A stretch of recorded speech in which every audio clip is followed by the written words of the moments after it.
Hello guys, good morning. Share ko lang sa inyo, magluto kami ngayon ng adobong sitaw. Simple lang naman. Adobong sitaw to. Then nag-ano na ako, na tawag dito, na pinakuluan ko na yung karne para lumambot. Pero syempre, eto, si nanay nagpe-prepare na kasi yun yung recipe natin ngayon. At pasok sa low carb to, yung sitaw. Pero moderate lang kasi medyo mataas din yung carbs niya konti. Pero pasok to sa safety list. Kaya pwede tayong maggulay ng sitaw na pork ang ating sahog. Diba? So, ito, papakita ko sa inyo kasi pinakuluan ko na yung karne. Tara guys, samahan nyo ako sa pagluto ng na to. Ayan guys, wala na siyang tubig. Ayan, nagpisik-pisik pa. Chicharon na siya. Malambot na din yung karne niya. Ayan.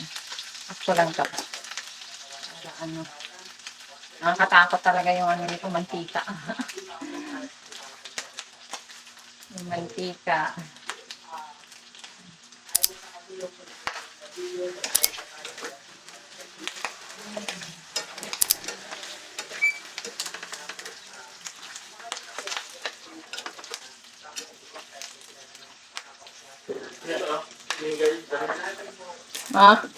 Yan pala yung sinabing binilan mo din pamasko nila. Yan. Parit ko lang tong ulam ko, guys. Yan.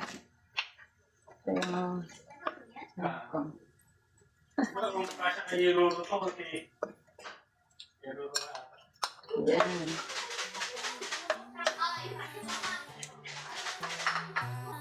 Siyempre, gigisa na natin ang ating sitaw at saka ang lambot na nito, guys. Grabe, oh. Ang lambot na ng karne. So, siyempre, sakto na to gawa ng pakuluan. Pakulo pa to gawa ng sa Ito natin yung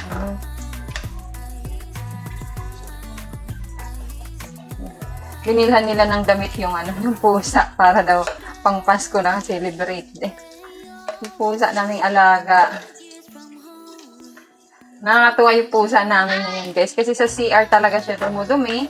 Doon din siya umiihi. Hindi talaga siya naihi kung saan-saan dito sa bahay namin. So, nalagaan na namin siya. Pusa po yan nagpapaampon sa amin. So, pusa lang siyang lumapit dito sa amin. Baga, ano kasi mga daga doon. Tapos naisipan ko na mukhang gusto ko mag-alaga na lang ng pusa. Ganon. Nagulat ako. Biglang may dumating na ganyan, pumasok na lang. Kaya ayan, hindi mo rin talaga i-expect. Iniisip ko lang ng ganon na mukhang maganda mag-alaga ng pusa. Para may dadali ng daga. Diba, may dumating. Tapos yan siya, pumasok. Maliit pa yan siya. Sobrang payat. Kaya, yan. Gigisa ko yung Pakita ko sa inyo, guys, yung pusa namin. Yan. Hi, Mingay. Hello. Ay. Mayo pa, pin na pin mo. Dapat sa Pasko pa yan isuot para sabay sa atin. Celebrate. Barin mo daw yan. Barin mo muna yan. Barin mo. Kay Jesus, susunod ka kay Jesus. Mamamaya kay Jesus. Kay Jesus, hindi pa dumating ang alaga namin. Mingay, pin na pin mo Harap mo nga dito, Chela. Pin na pin mo ka agad Oy, Ramingming. Oh, pin na pin mo. Yan guys, yan yung pusa namin na hindi namin ina-expect na may darating sa amin. Pagkasabi lang namin, mag-alaga na kami. Para may taga-hunting ng aming mga mababait dito. Ako talaga may pakanan sa like kong mini-wishes. Ayan na. Dumating siya. Kung saan pumasok dito sa amin, ang maliit pa na palaki namin. Sobrang payat niyan. Butot bala. Balsig ang pagkain mo. Guys, pagpatuloy na natin ang ating paglaluto. Kasi iniisa ko na to. Ha? Ito balsig na kami ka. Saan? Hayaan mo na yan.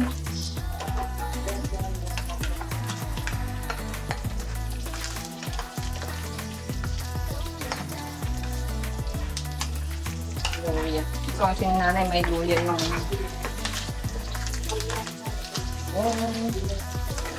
sabay-sabay ko na to guys. Sabay-sabay ko na lahat. Ano lang guys. Ito ang aming sitaw. Yan. Kasi pag naluto na yan, kukunti na lang.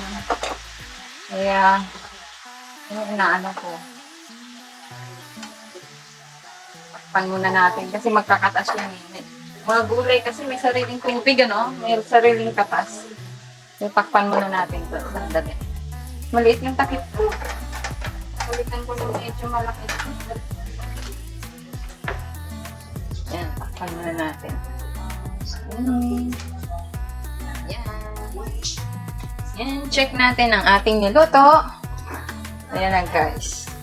Ang bango. Nilagyan ko na to ng ano, ng ground pepper at saka salt. Ayan guys. Wow. Hindi ako naglalagay ng tubig dito guys ha. Hindi ako naglagay ng tubig. Pero tingnan nyo naman siya. May tubig oh. Diba? Masarap to guys. Sariling katas lang ng ating ano, gulay. Kaya, masarap. Yan. Pasok ko ito sa low carb. Kaya kung naglo-low carb kayo, pwede to sa inyo. Siyempre, salt and pepper lang yung pangtimpla natin. Kaya, ito. Gusto ko na to tikman kung anong lasa.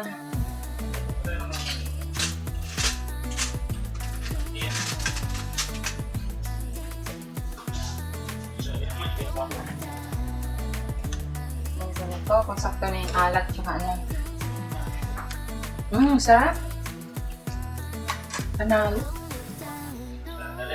Sarap. Ito po guys, naglalagay ako ng suka. Ito. Vinegar cane. Ayan.